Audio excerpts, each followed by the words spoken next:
Hey everyone, Nick Hamner here, sales manager with 10-8 Video, here to show you how to use your HD4 in-car camera system.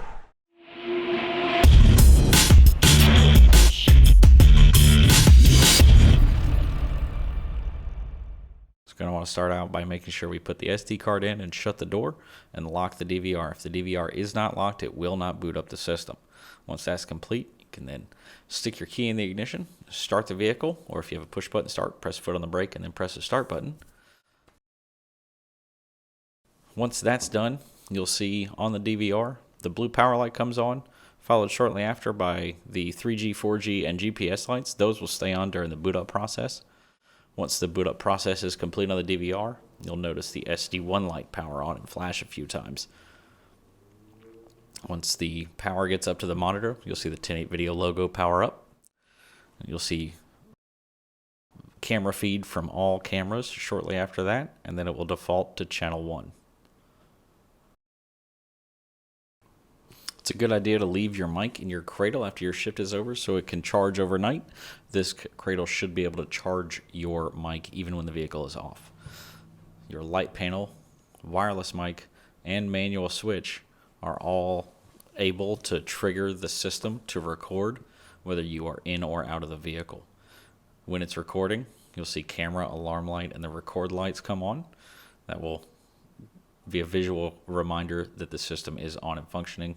Once it's triggered, front camera, rear camera, and wireless body mic will all start recording simultaneously.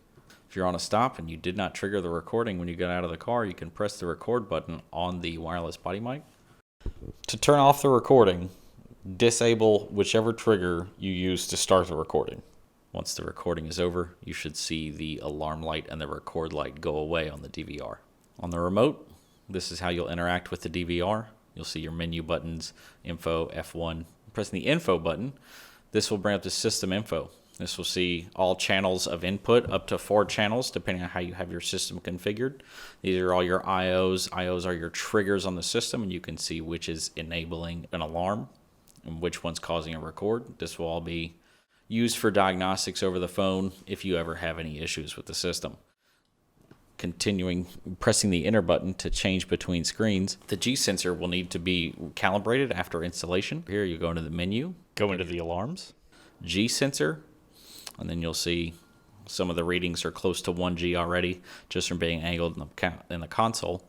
So you hit the calibrate, confirm operation, and it'll automatically zero those things out. Make sure you hit save, and then press the return button on the remote to back out of the menu.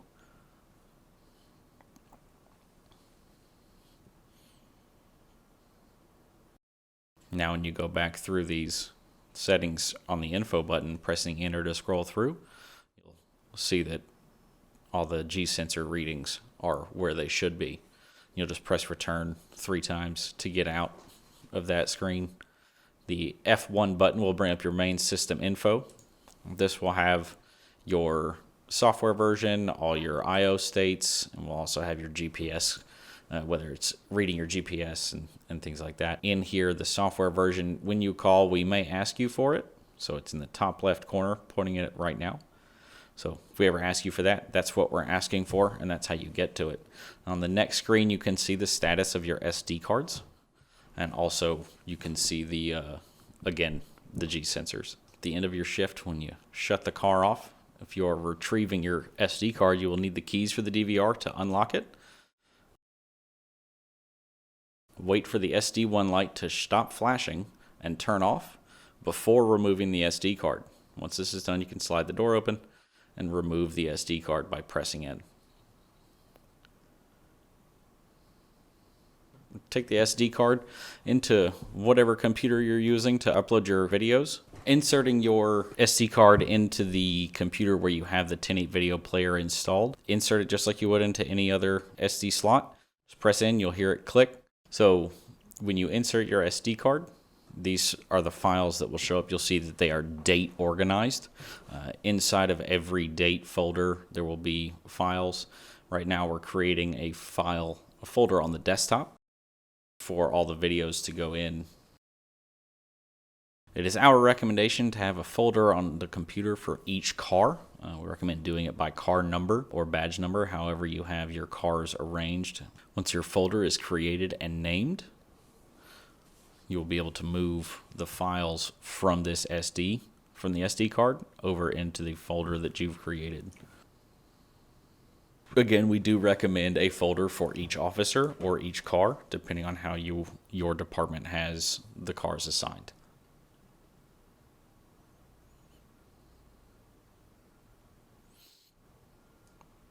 Once you know what folder that you want the files in, you just highlight, drag, and drop them into that officer's folder.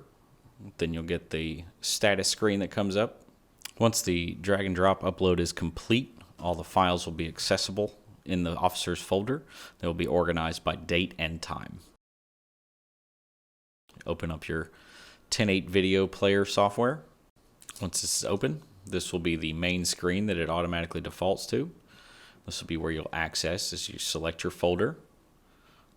And the folder that we've just created on your desktop. Locate the name of the folder that you've created that has all the files in it. Once you are opening the folder, you'll see all the date folders that were there originally. If you choose a particular day, it will show you all files from that day. If that's not the one you want, you can just go back and select the next folder. It'll give you a small thumbnail preview of each one. Once you double click that thumbnail or the red file name, it'll bring you to the next video screen, which will show you video feed from any and all cameras plugged into it. On the right, you'll see the GPS map, which will follow the car as you're driving down. You can go back to the file screen, select a different video, double click it, and it will take you back to the video page and start playing that video. At the bottom of the section, you'll see all the menu bar options. This is where you will convert from the proprietary format to an AVI or MP4. It's defaulted to an MP4. And you'll just select what channel you want to convert over, whether it's channel 1, channel 2, or both. This is where you'll change your output. Basically, once the output destination is where the software will put the converted file, it will need to be changed. It is recommended to have a dedicated folder for converted evidence. Once you do this and click the start button, it will start the conversion process. The progress bar will fill up. As soon as it's done, you'll get a confirmation message from the software saying the conversion is complete. Just click the OK button, and then you can close this window.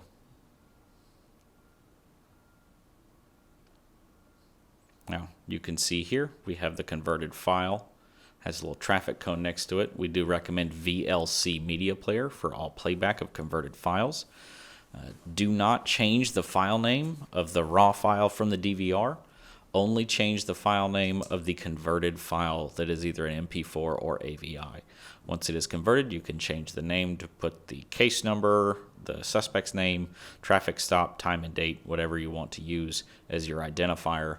And this is what the converted file looks like for channel 1 and channel 2 video. You see you have speed, GPS location, time and date as well.